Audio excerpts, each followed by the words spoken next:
जाएंगे। सत्यनारायण भगवान की महिमा है कि जो मनोकामना लेकर के हम सत्यनारायण भगवान के चरणों में बैठते हैं, सत्य ही नारायण है, नारायण ही सत्य है।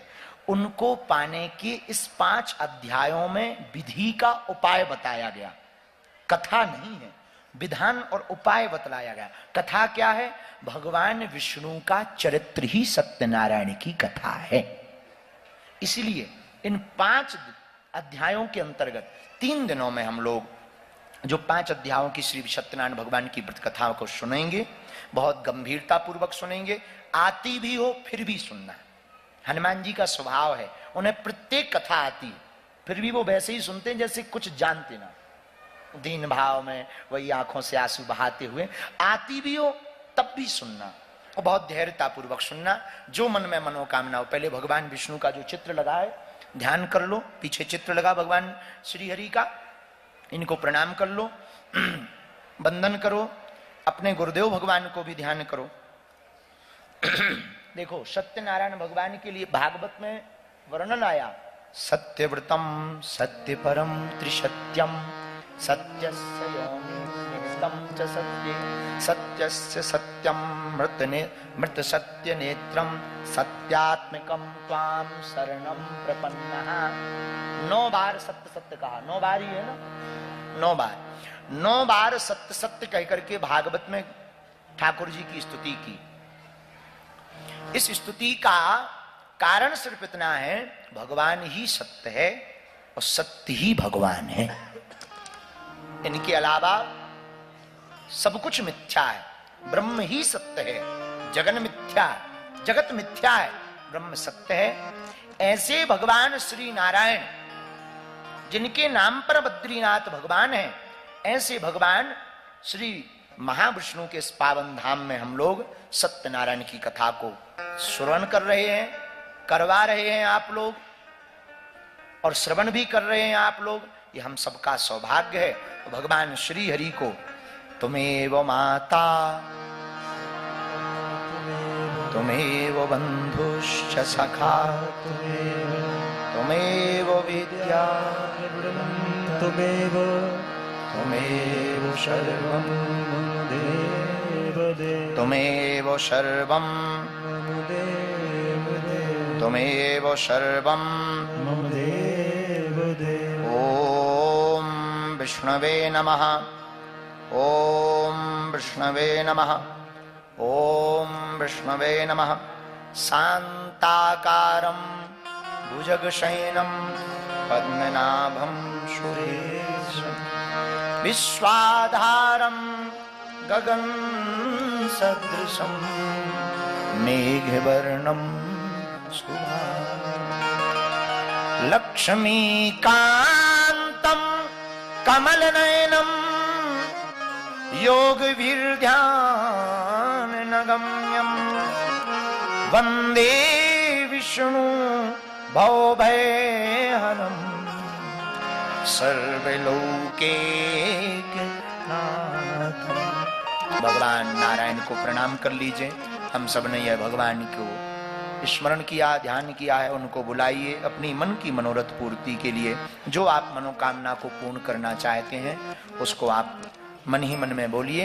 बैठे बैठे आप बिना ताली बजाए हुए गाएंगे, श्रीमन नारायण नारायण नारायण, श्रीमन नारायण नारायण नारायण। वैसे तो यज्ञ चल रही है तो पूजन विधि आवश्यकता नहीं, पर नाम संकीर्तन से सभी पूर्ति हो जाती है, इसलिए गाओ लक्ष्मी नारायण नारायण नारायण, लक्ष्मी नारायण नारायण नारायण।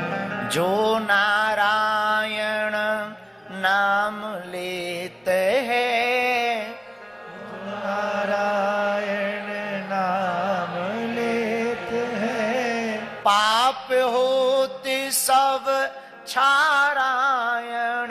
हाँ, पाप होते सब क्षारायण। श्रीमन नारायण नारायण नारायण, लक्ष्मी नारायण नारायण नारायण। सूर्य नारायण नारायण नारायण सूर्य नारायण नारायण नारायण चंद्र नारायण नारायण नारायण श्रीमन नारायण नारायण श्रीमन नारायण नारायण नारायण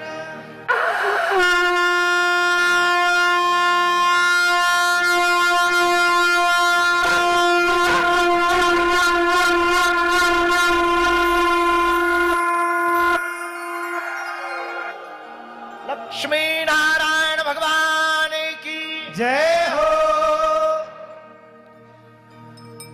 श्री सत्यनारायण भगवान की जय हो। अत प्रथमोऽध्याय एकदा नैमिषारण्ये ऋषिया शौनकादया। एक समय हम सब हिंदी में चर्चा करेंगे ताकि आपको समझ में आवे। एक समय नैमिषारण्य के पावन तीर्थ में शौनकादिक 88,000 ऋषि मुनि विराजमान थे। सभी मुनि महात्मा पुराण और शास्त्रों के वेदता थे। उसी समय उन मुनियों ने ऋषियों ने श्री सूत जी महाराज से पूछा, हे महामुने, हे भगवान, हे प्रभु, किस व्रत के करने से, किस तपस्या के करने से मनोवांछित फल प्राप्त कलयुग में मिल सकता है? क्योंकि कलयुग युग सम आन नहीं, जो नर कर विश्वास। कलयुग बड़ा विचित्र युग होगा। इसमें न व्यक्ति के पास समय होगा, न पूजा के लिए समय होगा, न धर्म के लिए समय होगा, न ठीक से यह सत्कर्म कर पाएगा। कलयुग के लोग बड़े आलसी प्रमादी होंगे, कलिकाल के लोग बड़े ही स्वार्थी होंगे। पर हे भगवान, उन मनुष्यों का कल्याण भी कैसे हो, इसके लिए कोई सूक्ष्म छोटा सा व्रत, छोटा सा उपाय बताइए। हम सब उस उपाय को, व्रत को सुनना चाहते हैं, कृपा करके आप कहिए। इतना सुनते ही श्री सूतो वाचा, श्री सूत जी बोले, नारदेन संपृष्टो भगवान कमलापति। एक बार यही प्रश्न देवर्षि नारद जी ने भगवान विष्णु से भी पूछा था।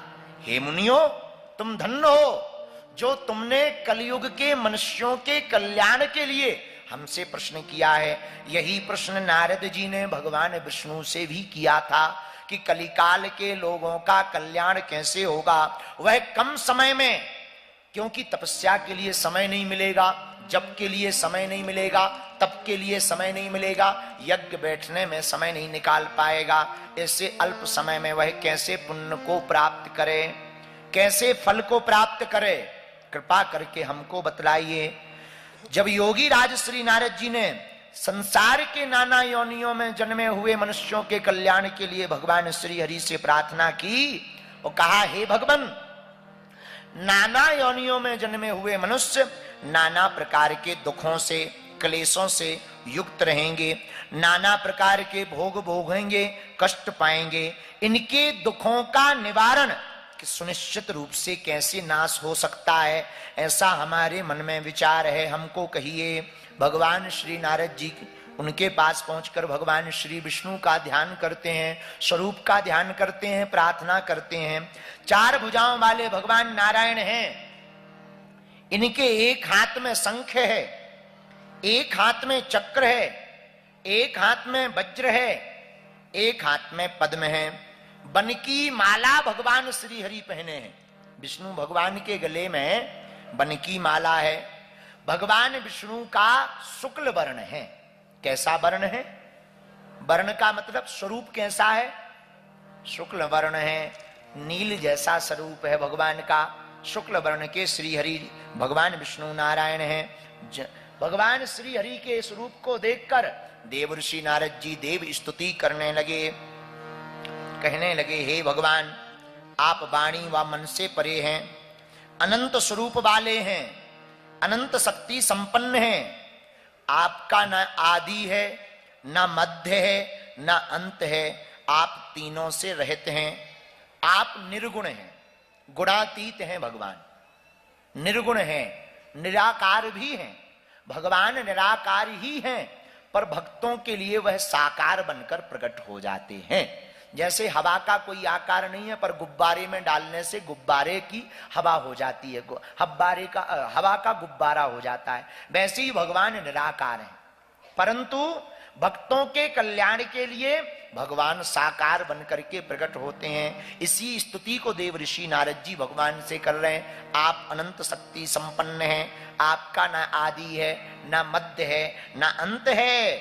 आप निर्गुण हैं, निराकार हैं। हे हरि, आप सकल कल्याणमय हैं, गुण गणों से संपन्न हैं। भगवान में सभी गुण व्याप्त हैं। भगवान वही हैं, 6 गुणों से तो व्याप्त ठाकुर जी हैं ही हैं। भगवान श्री हरि को दंडवत प्रणाम करते हुए श्री नारद जी कहने लगे, आप स्थावर जगदात्मक निखिल सृष्टि प्रपंच के कारणभूत तथा भक्तों की पीड़ा को नष्ट करने वाले हैं। भगवान का स्वभाव है, जो इनकी शरण में आता है उसका अवगुण नहीं भगवान देखते, एक गुण पर ही भगवान रीझ जाते। न जाने कौन से गुण पर दया निधि रीझ जाते हैं, यही सब ग्रंथ कहते हैं, यही सब वेद गाते। भगवान किस गुण पर रीझ जाएं उनका कोई ठिकाना। श्री बिंदु जी कहते, कृपा की ना होती जो आदत तुम्हारी, तो सुनी ही रहती अदालत तुम्हारी। न हम होते मुजरिम, न तुम होते हाकिम, न घर घर में होती ही इबादत तुम्हारी। तुम्हारी ही उल्फत के दृग बिंदु हैं ये, तुम्हें सौंपते हैं अमानत तुम्हारी। कृपा की न होती जो आदत तुम्हारी, तो सुनी ही रहती अदालत तुम्हारी। तो नारद जी प्रार्थना करते, हे प्रभु, आप भक्तों की पीड़ा को नष्ट करने वाले परमात्मन हो, आपको नमस्कार है। स्तुति सुनते ही भगवान प्रसन्न हो गए। भगवान श्री हरि नारद जी से बोले, हे महाभाग, आप कहां से आए हो अभी अभी, और किस प्रयोजन से आए हो। नारद जी हाथ जोड़कर मुस्कुरा कर बोले, भगवान अभी हम मृत्यु लोक से आए हैं। मृत्यु लोक, ये मृत्यु लोक कौन है?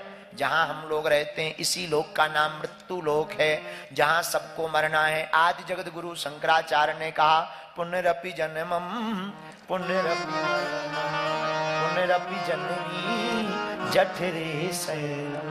पुनः जिसका जन्म होगा वो मरेगा, जो मरेगा वो फिर से जन्म लेगा। इसका उत्तर रामचरितमानस में भी गोस्वामी जी ने दिया, जो जन्मे सो निश्चय नासा, जो नासे सो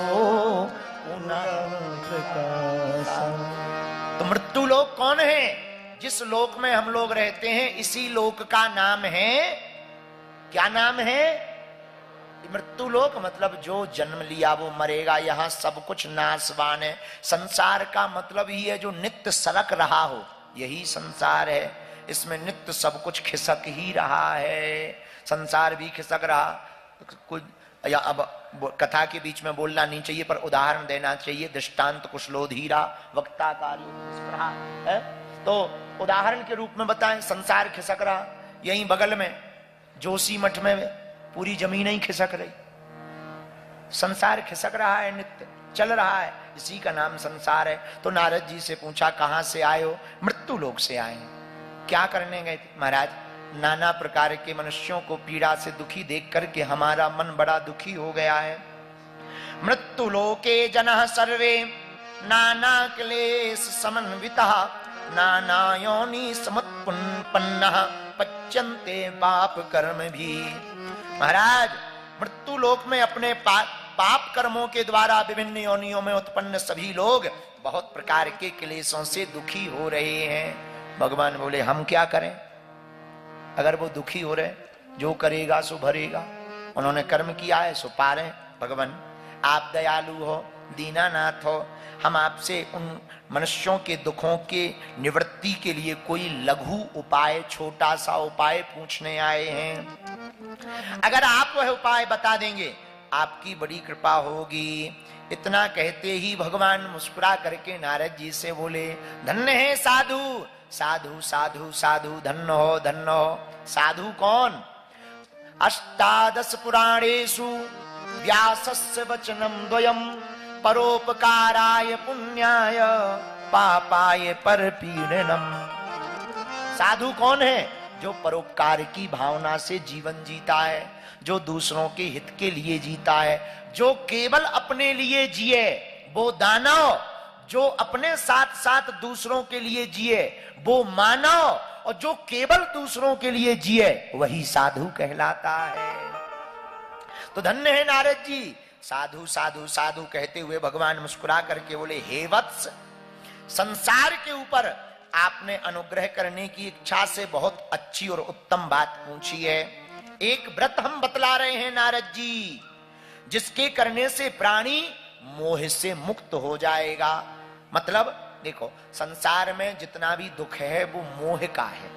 मोह मूल बहुसूल प्रद, त्यागहु तम अभिमान। रामचरितमानस में भी आया, मोह ही सबसे बड़ा कष्ट है। पुराने जमाने के महात्मा अपने गांव में नहीं रहते थे, 100-150 किलोमीटर दूर भजन करते थे, अब मठ बनाते थे, आश्रम। क्यों? क्योंकि गांव में रहेंगे तो मोह उत्पन्न होगा, भाई से मोह उत्पन्न होगा, पिता से मोह उत्पन्न होगा, चाचा से मोह उत्पन्न होगा, ताई से मोह उत्पन्न होगा, फिर कष्ट होगा, वो दुखी होंगे तो दुख होगा, फिर दुख में सम्मिलित होंगे तो फिर साधु में और गृहस्थी में अंतर क्या रह जाएगा। तो मोह मूल बहुसूल प्रद, त्यागहु तम अभिमान। अच्छा, मोह से बचने का उपाय क्या है? भगवान ने कहा, हे नारद जी, प्राणियों को मोह से मुक्त करने का एक उपाय बताता हूं, सुनो। स्वर्ग और मृत्यु लोक दोनों में दुर्लभ हैं। हम भगवान सत्यनारायण का एक महान पुण्यप्रद व्रत बतला रहे हैं। आपके स्नेह के कारण इसी समय हम उसको बतला रहे। हे नारद जी, जो सत्यनारायण भगवान के व्रत को अच्छी प्रकार विधि विधान से भगवान सत्यनारायण का व्रत करेगा, वह मनुष्य शीघ्र ही संसार के समस्त सुखों को पाकर, लोक के समस्त सुखों को पाकर परलोक में मोक्ष को प्राप्त करेगा। नारद जी प्रणाम करते हुए बोले, जय हो जय हो जय हो। भगवान, वो कौन सा उपाय है आप हमको बतलाइए। किम फलम किम विधानम चा कृतम कैनेव तद्व्रतम तत्सर्वं विस्तराद ब्रूहि कदा कार्यम व्रतम प्रभु। नारद जी बोले, हे प्रभु, इस व्रत को करने का नियम क्या है? सत्यनारायण भगवान के व्रत करने का विधान क्या है? उसका फल क्या है? और इस व्रत को किसने किसने किया, और जिसने किया उसने क्या क्या पाया है? हमको यह सब विस्तार पूर्वक बताइए।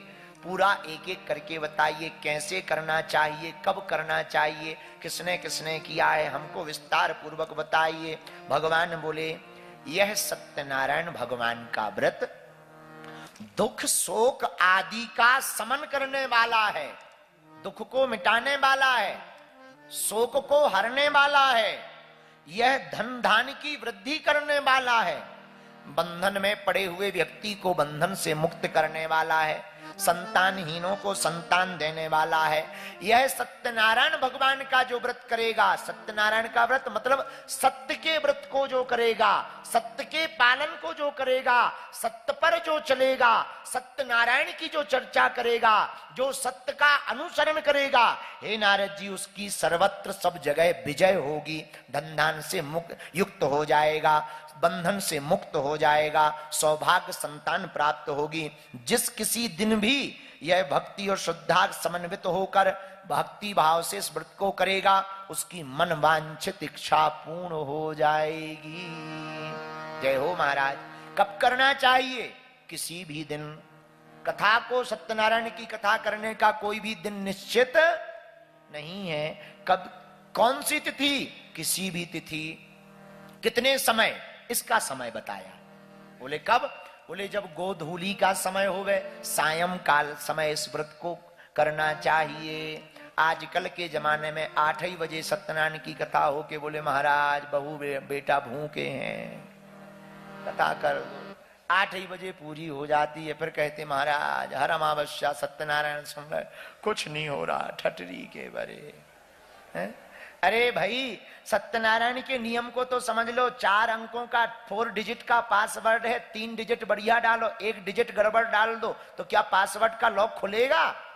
जब तक 4 डिजिट ठीक नहीं डालोगे तब तक नहीं खुलेगा। वैसे ही सत्यनारायण व्रत कथा का नियम है। कब करना चाहिए? कभी भी, किस दिन? किसी भी दिन। लेकिन कितने समय? सायंकाल समय, जब गौ के खुर से धूल उड़ने लगे तब सत्यनारायण भगवान की कथा को कैसे करना चाहिए? ब्राह्मणों को बुलाकर अपने बंधु बांधवों के साथ, परिवार के साथ धर्म में तत्पर होकर सायंकाल भगवान के व्रत को करना चाहिए। महाराज इसमें सामग्री क्या लगती है? नैवेद्य के रूप में इसमें सामग्री में बताया, नैवेद्य के रूप में आटा का चूर्ण, आटा के अभाव में साठी का चूर्ण, पदार्थ को जमा कर लेवे। केले का फल होना चाहिए। कल सब लोग केला लेकर के आएंगे और पंडित जी भी यहाँ पर केले का खम्भ लगवा दें तो बहुत अच्छा है। केले का फल, घी, दूध, गेहूं का चूर्ण, गेहूं के चूर्ण के अभाव में साठी का चूर्ण मतलब चावल का चूर्ण, शक्कर या गुड़, यह सभी सामग्री जमा कर लें, एकत्रित कर लें। इसको एकत्रित करने के बाद सायंकाल ब्राह्मणों को बुला करके भक्ति भाव एकाग्रचित मन से कथा के मध्य में, इस व्रत के मध्य में, सत्यनारायण संकल्प के मध्य में मन में विचलितता नहीं लानी चाहिए। मन के हारे हार है, मन के जीते जीत, मन के हारने से हार है, मन के जीतने से ही जीत है। इसलिए मन को एकदम सावधान होकर के हमको सत्यनारायण भगवान के व्रत को करना चाहिए और व्रत पूजन करना चाहिए। ब्राह्मणों की वाणी को मानना चाहिए। जब सायंकाल पूजन हो जावे फिर ब्राह्मणों को भोजन कराना चाहिए। ब्राह्मणों को भोजन कराने के बाद में बंधु बांधवों को भोजन कराना चाहिए। विप्राय दक्षिणाम दद्दात कथम श्रुत्वा जने सह ततश्च बंधुर्भि सार्धम विप्राश्चम प्रति भोजयेत। कथा की दक्षिणा भी ब्राह्मण को देनी चाहिए। बंधु बांधवों को भोजन करा करके प्रसादम भक्षयेत भक्त्या नित्य गीतादिकम चरेत। जिस दिन कथा करो उस दिन शाम के समय जब बंधु बांधवों को भोजन करा दो तो रात को गीत गाना चाहिए। सत्यनारायण भगवान के गीत को, नारायण भगवान के कीर्तन को गाना चाहिए। रात्रि जागरण कर सको तो और अनंत गुना फल प्राप्त होगा। रात्रि जागरण करना चाहिए, भक्ति पूर्वक प्रसाद ग्रहण करना चाहिए, नित्य गीत आदि का आयोजन करना चाहिए। तदंतर उस दिन व्रत लेना चाहिए। क्या? आज से हम सत्य पर चलेंगे, सत्य पर ही जीवन जिएंगे, सत्यनारायण भगवान के ही आश्रित रह करके अपने जीवन को सार्थक बनाएंगे। क्योंकि साच बराबर तप नहीं, झूठ बराबर पाप, और जाके हृदय साच है प्रभुता के हृदय आ। ऐसा व्रत लेना चाहिए। सत्य बराबर तप नहीं है, झूठ बराबर कोई पाप नहीं है। विशेष रूप से कलयुग में, पृथ्वी में यही सबसे छोटा उपाय है। इति श्री स्कंद पुराणे रेवाखंडे श्री सत्यनारायण व्रत कथायाम प्रथमोध्याय समाप्ता। बोलो वृंदावन बिहारी लाल की। सत्यनारायण भगवान की जय हो। बद्री विशाल भगवान की जय हो। हल्दी चावल तो वहीं सामने छोड़ दो, दक्षिणा हमारे पास छोड़ना।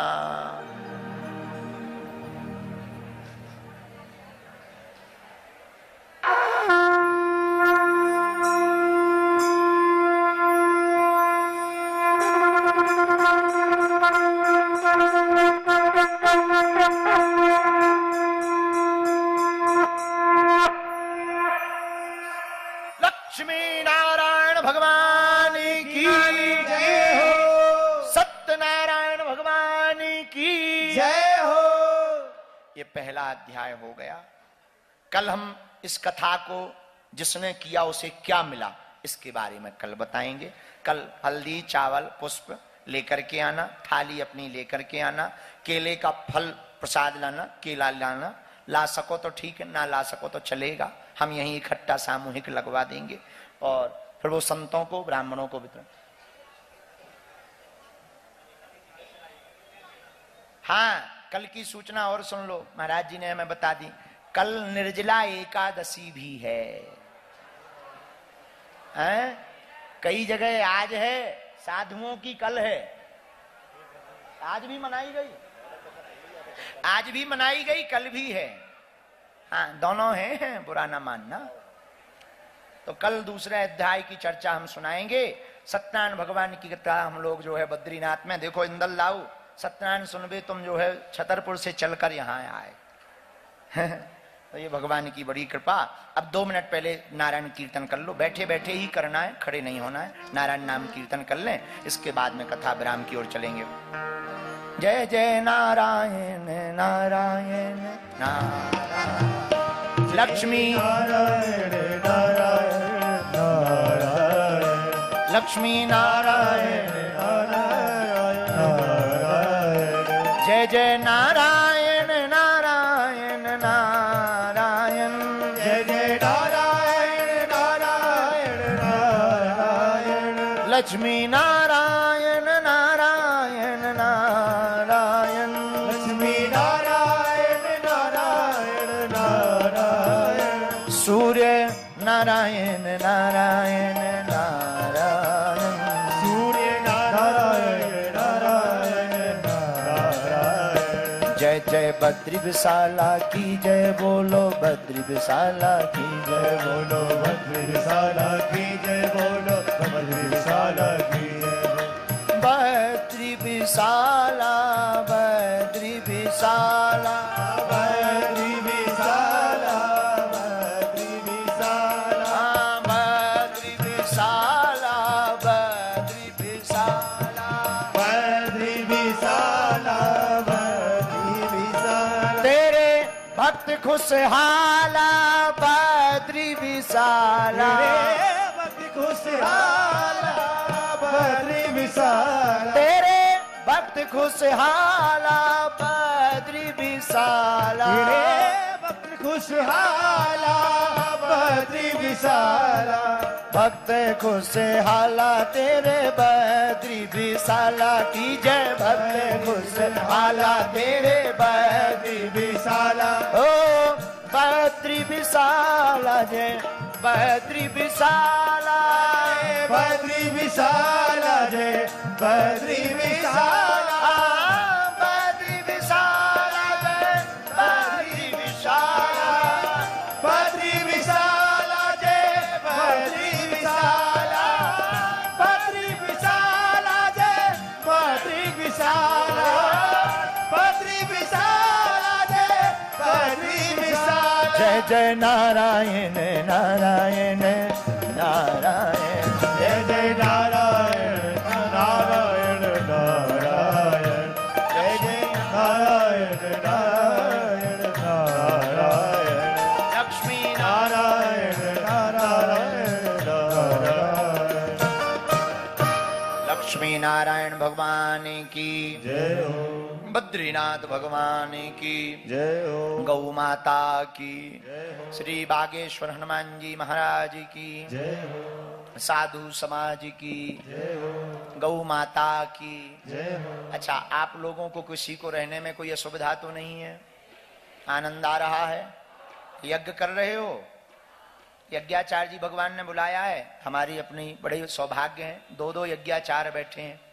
पूज्य श्री विपिन बिहारी महाराज जी भी पूज्य बद्रीनाथ वाले महाराज जी के यज्ञों के आचार्य यज्ञाचार्य हैं, और पूज्य श्री आचार्य चरण श्री राजा पांडे जी भी बनारस से आकर के हम सबके लिए भगवान बद्री विशाल की शरण में यज्ञ नारायण भगवान का कार्य संपन्न करवा रहे हैं। 5 ब्राह्मण हैं, 7 तो सभी ब्राह्मण भूदेव हैं, आचार्य भी हैं। अब जो है किसी को कोई असुविधा हो तो हाथ उठा करके बता सकते हो।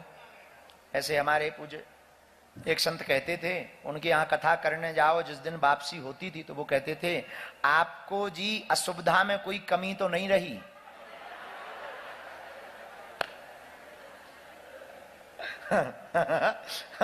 असुविधा में कोई कमी, अब यही कहना रहा था, नहीं नहीं कोई कमी नहीं रही। और कई बार ये बोल भी जाते थे।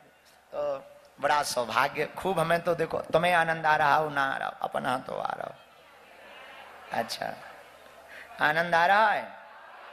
क्या कहना चाहते हो यहाँ बद्रीनाथ की 4 धाम की यात्रा पर? कोई बोलना चाहता है? हाँ भैया, माइक भेजो।